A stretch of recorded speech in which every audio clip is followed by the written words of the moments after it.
రాష్ట్ర వ్యాప్తంగా పాలిటెక్నిక్ విద్యార్థులు భారీ ఎత్తున ఆందోళనలు చేపట్టారు. పాలిటెక్నిక్ కళాశాలలను స్కిల్ వర్సిటీలో విలీనం చేస్తూ ప్రవేశపెట్టిన జీవో నెంబర్ 97ను రద్దు చేయాలని డిమాండ్ చేశారు. ప్రభుత్వ నిర్ణయం వల్ల తాము నష్టపోతామని, ఉన్నత విద్యా అవకాశాలు కోల్పోతామని ఆవేదన వ్యక్తం చేశారు. తమపై అధిక ఫీజుల భారం పడుతుందని విద్యార్థులు వాపోయారు.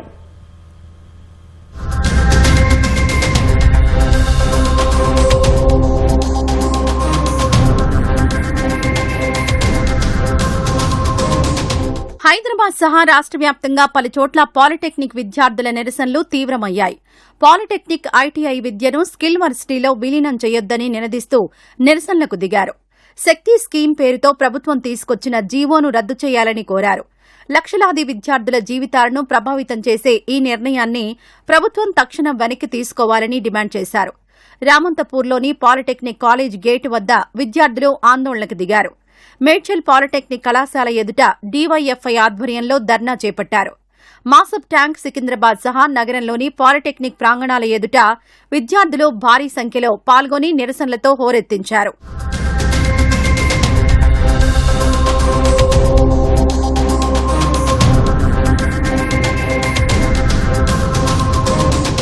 శక్తి స్కీమ్ లా మాకు లాటరల్ ఎంట్రీ లేదు, బీటెక్ లా అని ఉంది. మేము యాక్చువల్ డిప్లొమా 3 years చేస్తాం. 3 years చేసిన తర్వాత మాకు బీటెక్ సెకండ్ ఇయర్ ఎంట్రీ, మాకు స్పెషల్ మెరిసీ సీట్ అనేటివి ఉండవంట. లాటరల్ ఎంట్రీ సీట్ అనేటివి రిజర్వేషన్ ఇయ్యనని ఆ బిల్లా ఉంది. సార్ ఇప్పుడు మేము ఇంజనీరింగ్ వచ్చింది, ఫస్ట్ మేము 3 years చేద్దామని వచ్చినాం సార్. 3 years చేసిన తర్వాత మేము సెకండ్ ఇయర్ లో మేము ఎంట్రీ తీసుకుందాం అనుకున్నాం సార్ బీటెక్ లా. అది కూడా కుదరలేదు, అది తీసేసిర్రు. దాని తర్వాతకి ఇప్పుడు ఈ ఎస్బీ టెక్ ని తీసుకుపోయి శక్తిలో కలుపుతారు. అది ఒక స్కిల్ లేబర్. ఆ సర్టిఫికేట్ మాకు వద్దు, అది ప్రైవేట్ సర్టిఫికేట్ వస్తుంది. మాకు గవర్నమెంట్ సర్టిఫికేట్ కావాలి. మేము గవర్నమెంట్ వచ్చి చదువుకుంది మాకు కావాలి. శక్తి స్కీమ్ అని చెప్పి ఒక కొత్త స్కీమ్ ని ఇంప్లిమెంట్ చేసి మా బీటెక్ లాటరల్ ఎంట్రీ తీసేస్తారంట. మాకు మా డిప్లొమాకి సర్టిఫికేట్ కి వాల్యూ లేకుండా చేస్తారంట. ఇది సగం ఖర్చు 2 సంవత్సరాలు వేస్ట్ అయినాక 3 సంవత్సరాలు వేస్ట్ అయినా చెప్తే మేము ఏం చేయాలి, ఎక్కడికి పోవాలి చెప్పండి. మళ్ళీ పోయి ఈసెట్ లేదంటే మేము ఎంసెట్ రాసుకోవాలంటే మ్యాథ్స్, ఫిజిక్స్, కెమిస్ట్రీ ఈ 3 చదువుకుంటేనే మాకు వస్తుంది. మాకు ఇక్కడ ఏం చెప్తారు, కోర్ సబ్జెక్టులు చెప్తారు. కోర్ సబ్జెక్టులు ఎందుకు చెప్తారు చెప్పండి. మరి ఎంసెట్ రాసుకోవాలంటే ఫైనాన్షియల్ గా సపోర్ట్ లేకనే డిప్లొమా చేసుకునేదానికి వచ్చినాం సార్. ఇప్పుడు డిప్లొమా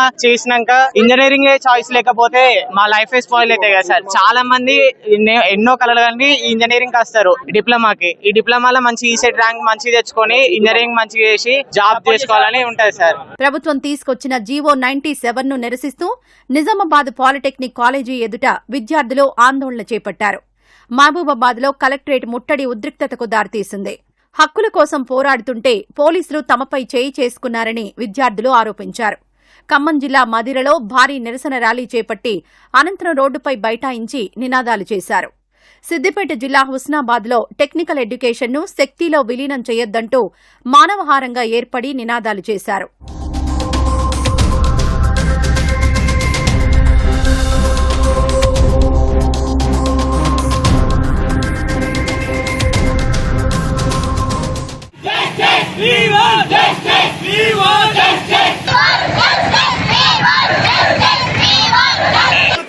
జీవో నెంబర్ 97 వెంటనే మా కలెక్టర్ గారికి చెప్పి మాకు ఒక సొల్యూషన్ కావాలని అడగడానికి మేము ఇక్కడికి వచ్చాం. మేము పర్మిషన్ కోసం అడిగినాం, కానీ మాకు పర్మిషన్ ఇవ్వరని అన్నారు. మా మీదకి హ్యాండ్స్ రేస్ చేస్తున్నారు, మమ్మల్ని మెడబట్టి గెంటేస్తున్నారు. పోలీసు వాళ్ళు మమ్మల్ని మెడల్ పట్టుకొని గెంటేసారు బయటికి. స్టూడెంట్ మీదకి వాళ్ళు ఎలా రేస్ చేస్తారు? మేము వచ్చింది మా రైట్స్ కోసం మాట్లాడడానికి. జీవో 97 పాస్ అవుతుందా, దాన్ని వెంటనే ఆపేయాలి. ప్రభుత్వం తమ మొర ఆలకించి జీవో నెంబర్ 97ను రద్దు చేయాలని, లేదంటే ఉద్యమాన్ని మరింత ఉధృతం చేస్తామని విద్యార్థులు తేల్చి చెప్పారు.